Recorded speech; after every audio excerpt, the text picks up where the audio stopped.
I haven't given this presentation before, and quite honestly, I think want to go through and just kind of get a little bit of it, open this up a little bit more, like the old bar camp style events. How many people have been to a bar camp style event? Right, 2, okay, 3, perfect. So bar camp style events were a little bit more about having a conversation. I'm going to try and do my best to do that. Although, like Carlin, I like to talk a lot, so I might end up just taking over and talking the whole time. But wanted to kind of start with a quick question. Actually, before we do that, I just want to show you this, because Vonnie wasn't kidding about the knives. This is a client January sends us a picture. This is a Cutco knife owner, cut themselves on a Cutco knife. One of the things we do is when we close a deal, we don't send gift baskets or anything like that. We send a moving kit of all the things that the people aren't going to expect that they're going to need. It includes things like Band-Aids and toilet paper, because right now everybody needs toilet paper, but normally when people are moving, like you guys know that if somebody is selling a house and they've sold it and the possession day is in 2 weeks, they will literally stop using the downstairs bathroom as soon as they run out of toilet paper, because they want to leave nothing for the new buyer, right? So we include things like toilet paper in it and stuff like that. And literally, this is one of our clients sending us a picture going, hey, the Band-Aids came in handy because Vonnie.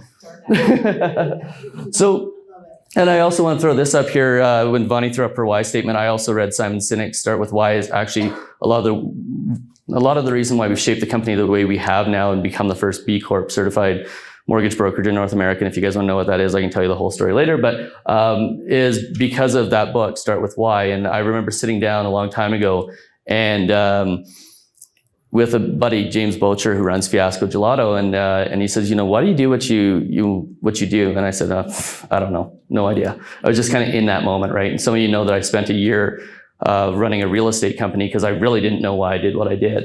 And I sat down at that lunch and he said, you need to go read Simon Sinek's Start With Why. Who's read that book? If you haven't and you're like stressed out even just a little bit, you need to go and pick up that book. I picked up that book that day at 1 o'clock in the afternoon. I went straight to Indigo, bought it, read it from 1 o'clock till 9 o'clock at night. And then Simon Sinek, great sales guy, right? He also has a course where you can develop your why statement. And I sit down at 9 o'clock, spend $150, go through this course. It takes me till 5 a.m. And at the end of it, I have this beautiful why statement. It's to inspire people to thrive financially and give back. And I'm like, shit, that looks familiar.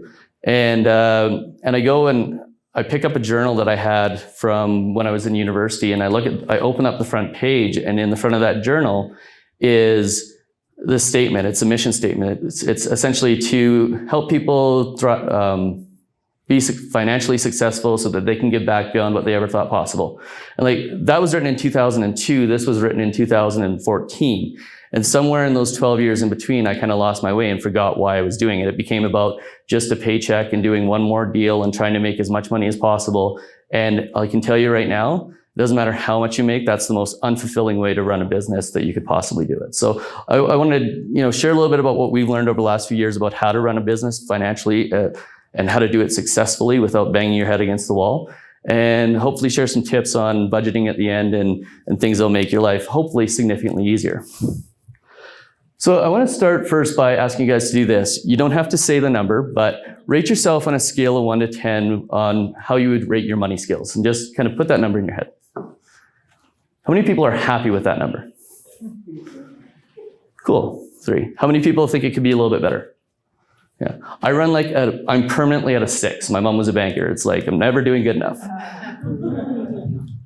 But I think it's really easy to increase this number and do it successfully and do it well. But one thing that, I know from being a mortgage broker for the last 17 years and looking at a couple thousand mortgage files is I can predict what next year is going to look like for you financially based on 3 questions. First question, most important one, is what books, seminars, and educational products are you consuming? Or what products did you consume last month? Second question is, what 5 people did you associate with the most within the last month? Because you know that saying, 5 people you associate with the most is who you become. And then show me your calendar and your credit card statement for last month. And this is true not just for consumers, but it's especially true for people in the mortgage and real estate industry. Like, you show me your calendar from last month and your credit card statement, I can tell you exactly what your year is going to look like. And here's the trick. 90% of the time, it's no different than it was last year. Because here's the thing. People's financial habits don't change unless their psychology changes. And that's, if you want to run a better business financially, you want to run a better household financially, you shouldn't be focusing on how much you're spending and where. You should be focusing on your psychology first, and the rest follows from there. So before we go into the kind of the next slide, let me ask you this. This doesn't have to be what your money issues are, but what are the typical money issues that we see people in the real estate industry, mortgage industry, people in the commission sales people have? Name a few. Feast or famine, taxes, like number one. I've been in that trap a few times. Overspending on marketing. Overspending on marketing. The wrong marketing. I like that. I like that because that's where this is going. Predators who prey on those that are not having a good year, and they give them all their money and try to make them better without increasing the root cause. Yeah. Those guys. That's a trap for sure. Who else? What else? Not putting money away for the slower times or the more challenging economies. Yeah, like what the heck's going on right now? Are we in a challenging time or a good time? It's like interest rates are lower than they were 3 years ago. And we might be on lockdown after today. I just got this conference in time. Thanks, Sue, for picking the 10th. You know, that's a huge one. So there's all these financial challenges, and we all know what the challenges are, and some of us may be experiencing some of them, some of us may not be experiencing some of them, but there's some pretty basic principles that we can use to make sure that all of this stuff's avoided. And again, it all starts with psychology. So just out of curiosity for the people in the room who are realtors here, how many people are incorporated? Who's not incorporated? You're not incorporated, Carlin? Not until later this year. Damn it. Do it now, man. Okay, not to buy a house. Smart. Okay, so here's the thing. If you're not incorporated, like that should be the first thing you're doing, because what's the number one reason for a realtor to not get incorporated? Not making enough money, right? And that's the mindset you're starting with, is I'm not going to make enough money. By the way, you can be incorporated and you can take you can make $100,000 in a year, not write anything off, and take $100,000 in income and still pay less in taxes than if you were not incorporated. So we can talk about that later, right? So number one thing, real estate psychology, like people don't get incorporated from day one because they don't think they're going to make enough money for it to make sense. By the way, does anybody know the number where it makes sense? 75, 70. Yeah. 60? Yeah, 60, 75. My wife, when we met in 2010, I made, and I don't say this to impress anybody because she kicks my ass now, but I made triple what she made in 2010 and paid a third of the taxes. The only difference was I was incorporated and she wasn't. So starting right from the get-go, if you're not incorporated, if there's one thing you can take away from this, get incorporated tomorrow. We read a book earlier last year. Lindsay Smith and I have had a bunch of conversations about this called Profit First, and this book transformed our business. So the typical accounting formula is you have revenues less expenses equals profit, right? We learned last year that that's not the right way to do math when you're running a business. Right way to do it is revenue minus expenses equals profits. No. Revenue minus profits equals expenses. So you guys are listening. Sue was listening. So revenue minus profits. I wrote that on there wrong. This stupid Nolan. Okay, that should say profits. Revenue minus profits equals expenses. So in other words, what that means is that you're taking your revenue, and every single month you're taking a percentage of your revenue, you're taking that off the table for profits, and then the rest becomes your expenses. Like this is the same thing financial planners teach for personal finances. Pay yourself first. This is huge. Okay. I'll show you a little bit about what this looks like in our business. So in 2019, we started doing this, and the one thing that always comes up is taxes, right? That was the first thing that got said. Well, Jen and I have fallen into this trap so many times, right? We work through the entire year, spend all the money, and then we're working it through till the end of June in order to pay our tax bill. And we've been able to pay it every single time, but what happens at one time where we can't? Well, what we started doing last year is we started saying, okay, we're going to take 10% off the top and we're going to put it into a tax account. that's actually at a different bank than our actual bank that we use on a regular basis. Then what we're gonna do is we're also gonna start low. So we're gonna say, we're gonna take 2% off for profits. And the reason why it's 2% is because we wanted to, start and gradually work up to this. And over the course of 2020, what we'll do is every single month, we're going to increase that percentage that we're taking off the table for profits by 2%. So by the end of the year, we'll be taking 26% off the table for profits, 10% for taxes, 30% of our revenues will be taken off the table before it ever hits our operating business account. And what Michael, that guy, what he, yeah, my last name's Matthias, Matthias. So what he suggests is that you actually have 7 different bank accounts. And I'll let you guys read the book to go through that. But basically you have an operating account, you have a tax and profit account, you have an account to pay employees, and basically you break everything off, but the first thing that comes off is profits. And what you do is at the end of the month, you made $30,000 in income, you take 10% off or 12% off, and somebody can do the math on me for that, on that for me, because I'm a mortgage broker, I'm not good at math anymore. We use computers for that stuff, but you take basically you take $3,600 off the top right then and there, and then everything you have left is what's being spent for expenses and whatnot. And then for Jen and I, what we know, because we've done some budgeting, and by the way, I'm not the guy who says budget every single month for the rest of your life, because that sucks. But I will give you my tools to budget and how to do it for a shorter period of time, once or twice a year. So what we do is we know that it costs us about $8,600, $8,700 a month to live. So that includes our mortgage payment, it includes our insurance, because that seems to be our single biggest expense, is like auto insurance. It's so expensive now. Any car loans we have, basically food, everything it costs for us to live at home. We know that it's going to cost exactly $4,350 per every 2 weeks. By the way, that 10% for taxes, does anybody know why we only take 10% for taxes? Because we're incorporated, right. I've never seen somebody who's incorporated pay more total on personal and incorporated taxes than 25%. So if you are not incorporated, what's your tax exposure? 40, 45? After write-offs. But we've found that consistently for the last 10 years, being incorporated, we only pay about 10% of our revenues in taxes, and the company covers both our personal taxes and our commercial taxes. And then at the end of the month, if we have more expenses than cash left, we just adjust our spending. So basically the way this looks is we come into February, and February is typically a down month for a mortgage company, right? So we know that in January we made X amount of dollars. We take our profit off, we take the amount we need to live, and then our budget for February is set on January 31st. So now if like somebody comes along and says, hey, can you afford $1,500 for a sponsorship? It's like, well, no, the money's just not there. So we don't do it. Or if somebody comes along and says, do you want to buy this gadget or this gimmick? No, it's not there. Maybe next month. But it's actually funny, but part of the thing was about doing this presentation is we were looking at the costs and everything, and I'm so set up on this now that I say no when I know that the budget's already being set.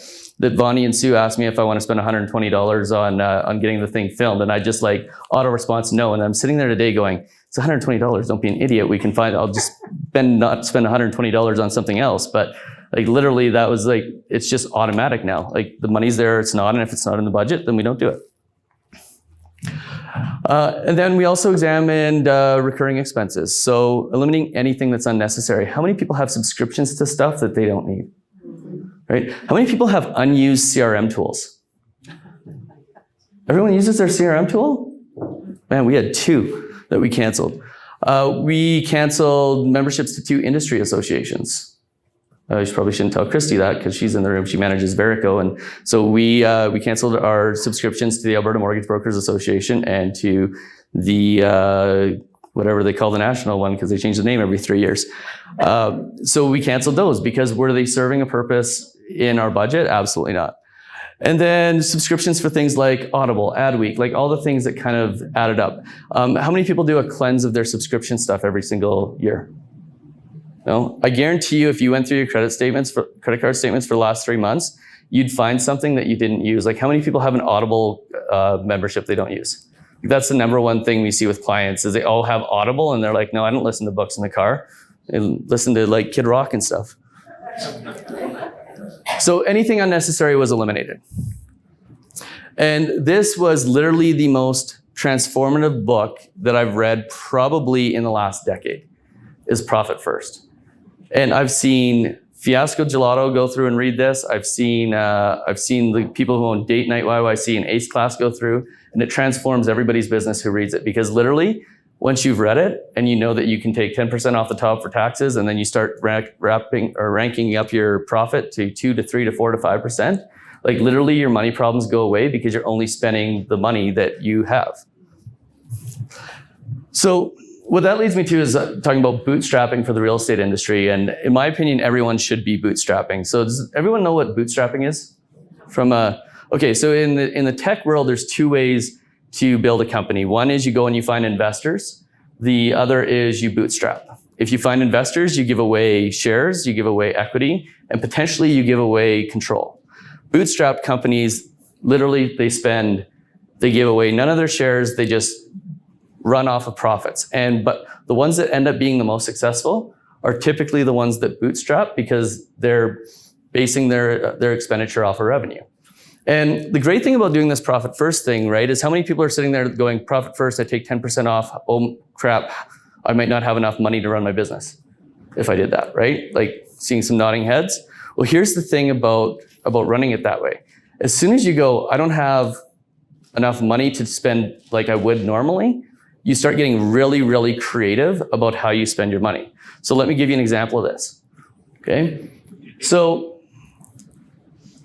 have a client, you want to give them a $100 gift card, just to the keg or whatever. By the way, we ask all of our clients what their favorite restaurant is. It's so funny because it's a digital application and they think they're asking a security question. So like a month later, when we give them a gift card to their favorite restaurant, they're like, how did you know? It's like, because you told us, but I'm not telling you that.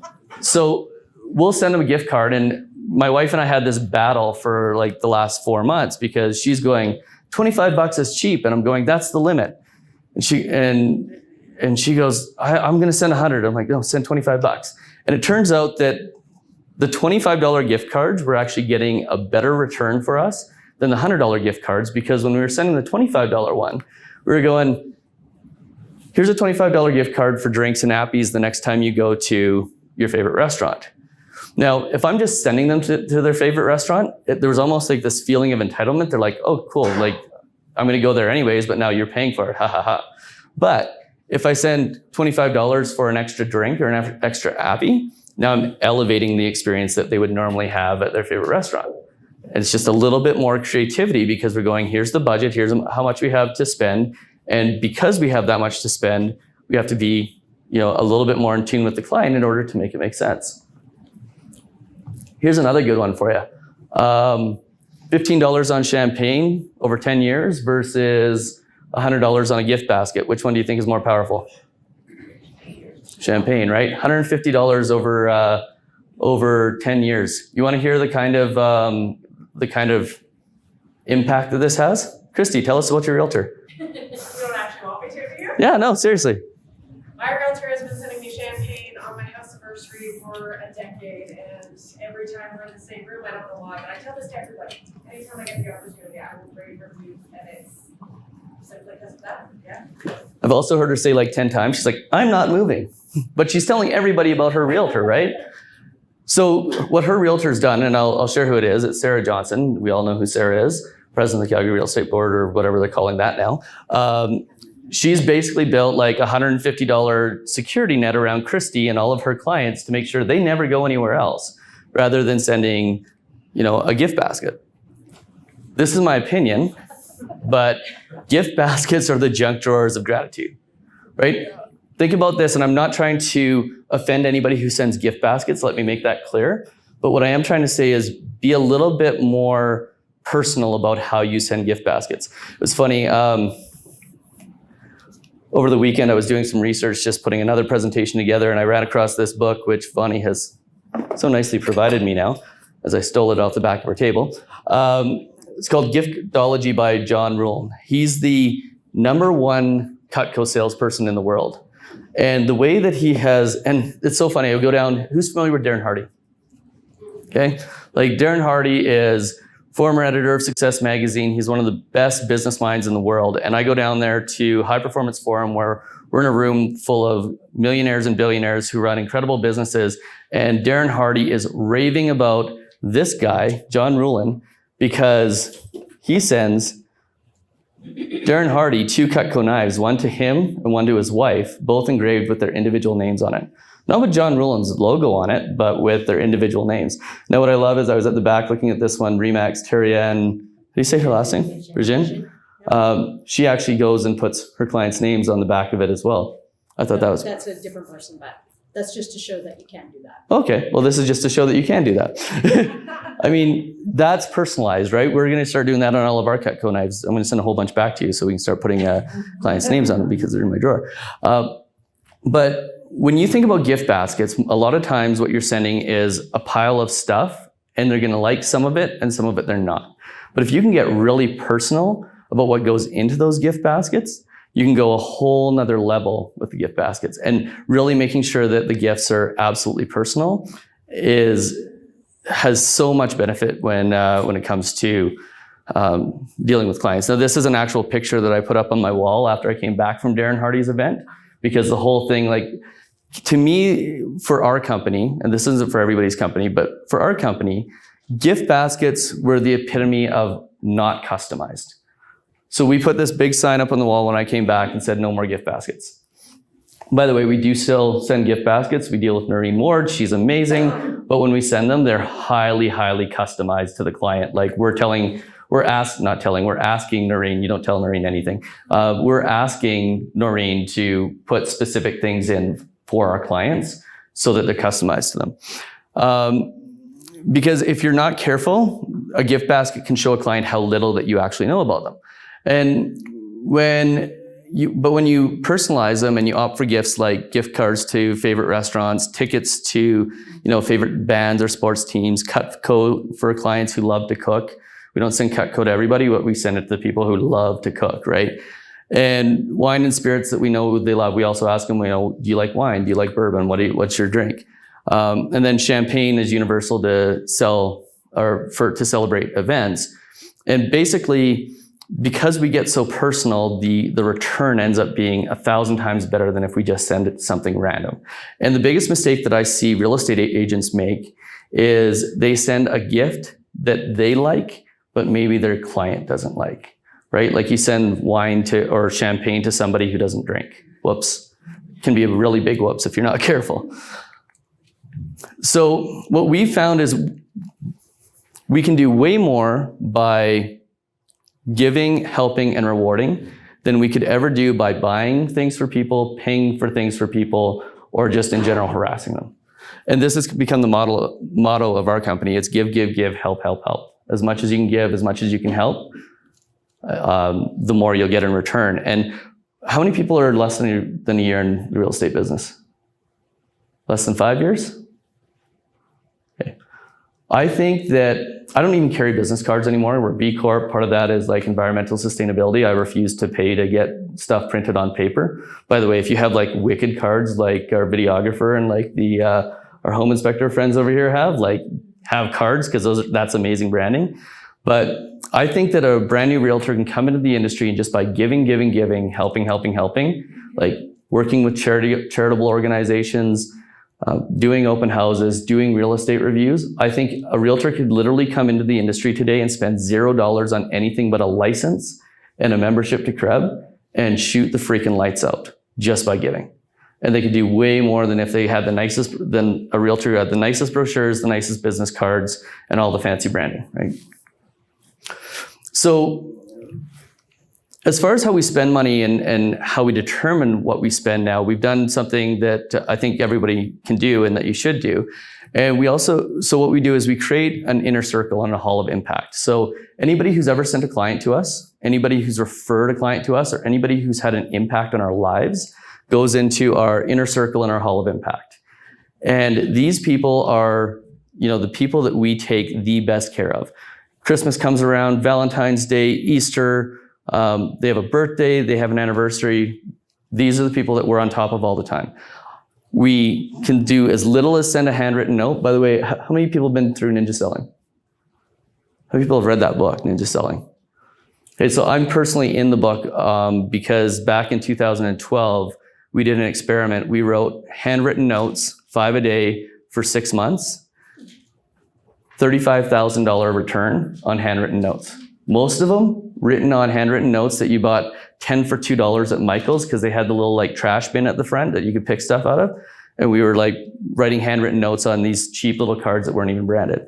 So, taking care of those people with just as something little as acknowledgement can be massive. And then we have our Dream 50, and our Dream 50 is the people that we want to deal with. So people that we know have a good reputation, like Carlin's on our Dream 50, because he's got a great reputation. Everyone loves him. People that are easy to deal with. We have a list for them, Dream 50, and we'll gift to them and we'll try to do things to make their life better that are essentially free for us, but have a major impact for people like Carlin and the others on our Dream 50. And you can do this the same way, right? Like you can have your Hall of Impact, your people who are influential in your life, and then let's say you wanted to deal with Weichert as a relocation company. Find out who the person is, put them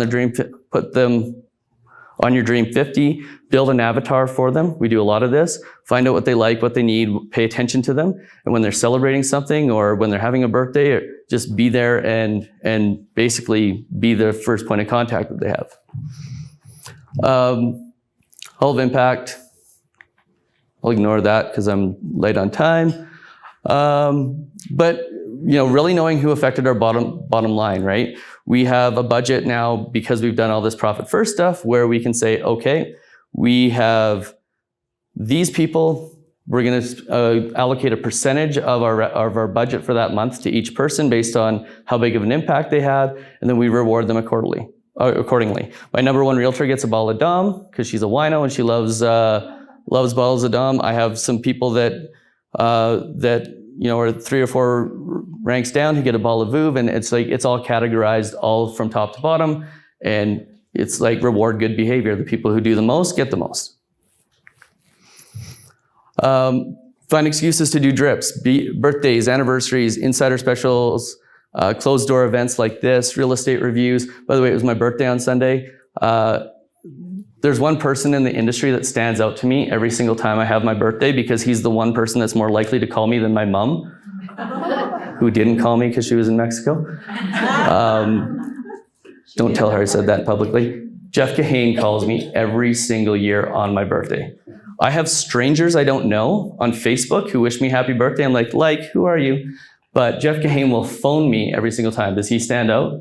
Absolutely. And then you get text messages, and then Jeff Michalowicz, he sent me a video on my birthday this year. I'm like, that's cool. I don't even know him that well.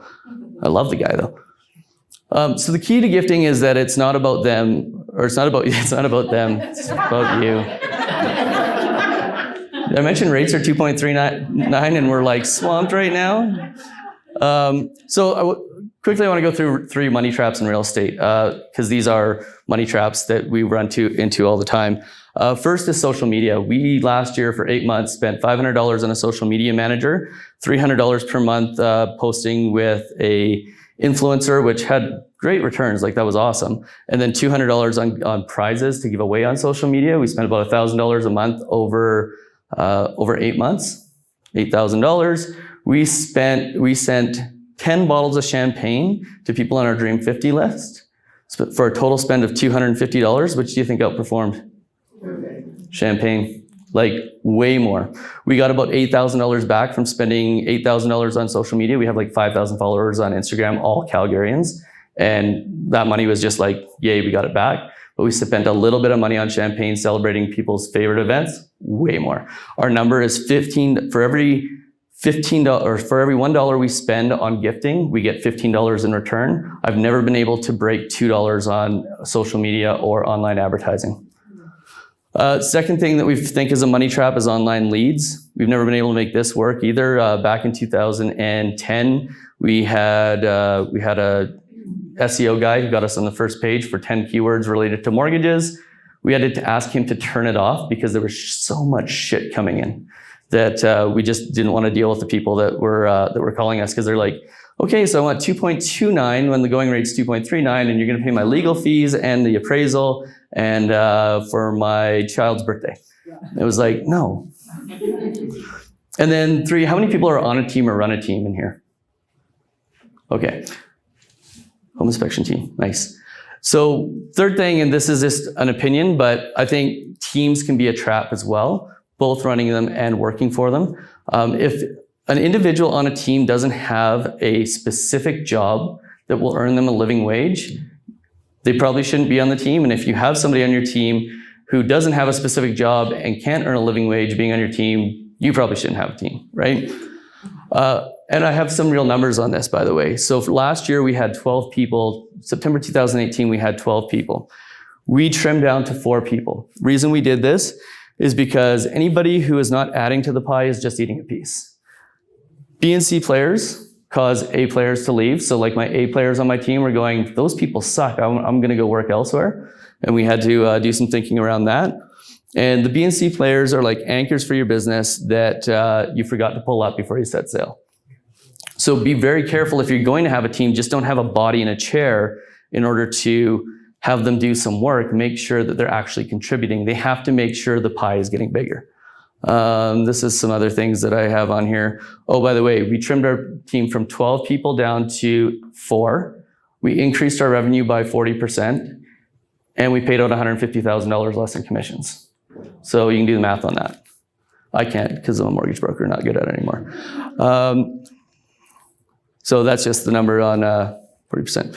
And then as far as analyzing your financials go, I mentioned, and I'll do this real quick, I mentioned, budget at the beginning of this. And one of the big things we talk about with budgets is if you're not the type of person who is analytical and wants to do a budget, don't try to sit down and go, I'm going to do a budget for the next 12 months and continue on for the rest of my life, because you're not going to do it, right?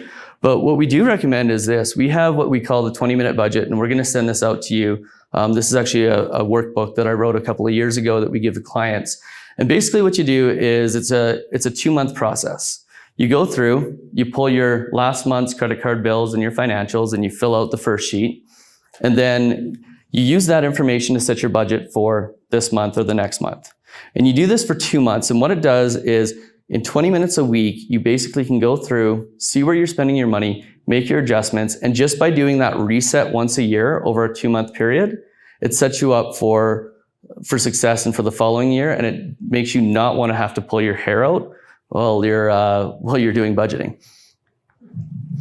And there's one other thing that we do have on our budget, and this is one that, it's kind of funny because my son the other day, he's 7, he's in Indigo, and all the Captain Underpants books are sitting on the shelf, and he goes, and there's like 14 of them, and they're all hardcover, and he starts piling them up, and his mom's like, what are you doing? And she's like, Dad said I have an unlimited budget for books. He's taking all the Captain Underpants books home with him. But he might. Oh, you know what was cool? Lucas, have you seen Lucas's hat? Like, talk about teaching your kid financial literacy. She's 3? Yeah. This is for her allowance money. He's teaching her how to run a business before she even hits the ground floor. In our example, like my parents have put away like $22,000 for our kid in RESP. Like I said, she was a banker for 47 years, off of bottle money and selling his toys. Now that doesn't say a lot about his mom and dad's habits, but like if over 7 years he can put away $23,000, I guess it's probably 19 now after the markets, but so can you. But here's the one thing. This is the only thing I would purchase on credit. If you can get good books about how to run your business, seminars and self-improvement. Like if you haven't been to Ninja Selling, go to Ninja Selling, spend the $2,000. If you don't get it back, you'll get it back. But these are the things that I would have an unlimited budget for and that would buy in credit. But everything else, profit first, revenues minus profit equals expenses. Unlimited budget for books. Who's got hers over here? I said they couldn't make it a sales pitch, but I will. $20, no GST, no shipping. She's got them right there. So yeah, profit first changed our business. It is really the way that every realtor, every mortgage broker should be running their business. And if you do it, I can guarantee you that you'll have the most successful career of your entire real estate career. Awesome. Yeah.